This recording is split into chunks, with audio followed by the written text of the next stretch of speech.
ये बात है 2018 की, जब आरव अपने दोस्त रोहन के साथ मेक्सिको के एक छोटे से गांव गया था। उस जगह का नाम था सैन फिलिप।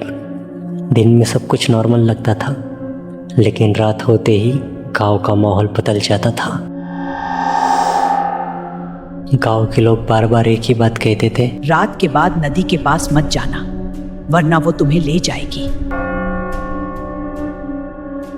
आरव इस बात को सीरियसली लेता था, लेकिन रोहन इसे सिर्फ एक मिथ समझ रहा था। उसने हंसी में उड़ा दिया। ब्रो, ये सब बकवास है, सिर्फ लोगों को डराने के लिए। आरव ने उसे समझाया, ये लाजोरोना है, एक रोटी हुई औरत जो अपने बच्चों को ढूंढती रहती है। लेकिन रोहन नहीं माना। उस रात करीब 2 बजे रोहन की आंखें खुल गई। बाहर से हल्की सी रोती हुई आवाज आ रही थी।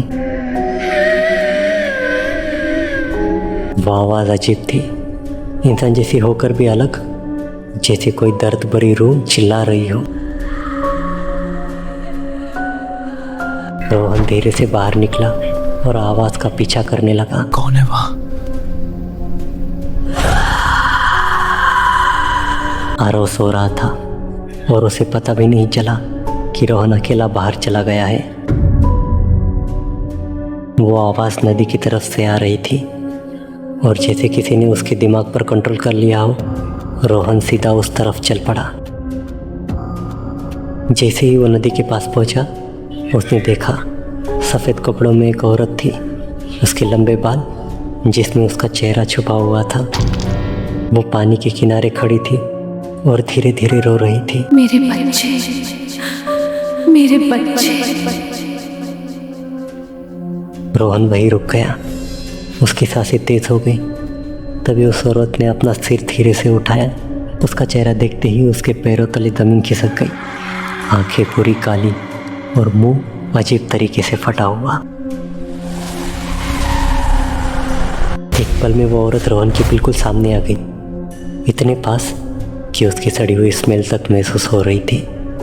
उसने धीरे से पूछा, तुमने मेरे बच्चों को देखा है?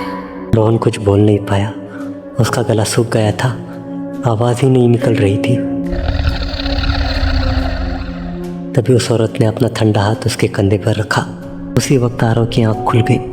उसने देखा कि रोहन कमरे में नहीं है। उसे तुरंत समझ गया कुछ तो गलत हो रहा है। वो बिना टाइम वेस्ट किए बाहर भागा और सीधा नदी की तरफ गया। और वहाँ जो उसने देखा, उसके होश उड़ गए। रोहन एक अजीब से औरत के सामने खड़ा था। आरव ने तुरंत उसे जोर से खींच लिया। पागल हो गया है क्या? भाग गया है। दोनों बिना पीछे देखे भागने लगे, लेकिन पीछे से वो आवाज़ और तेज हो गई। एक ऐसी चीख जो इंसान की नहीं हो सकती।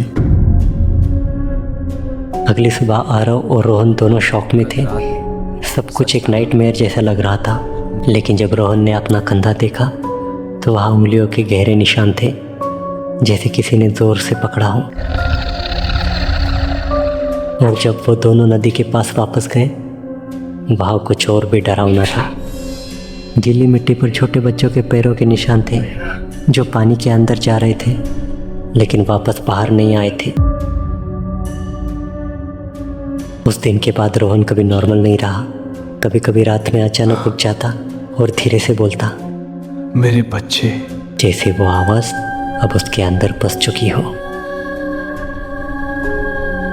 अगर आपको ऐसी और भी रियल और डरावनी हॉरर स्टोरीज पसंद है तो वीडियो को लाइक करो, शेयर करो और चैनल को सब्सक्राइब ज़रूर करो, क्योंकि यहाँ हर कहानी के पीछे एक सच छुपा होता है।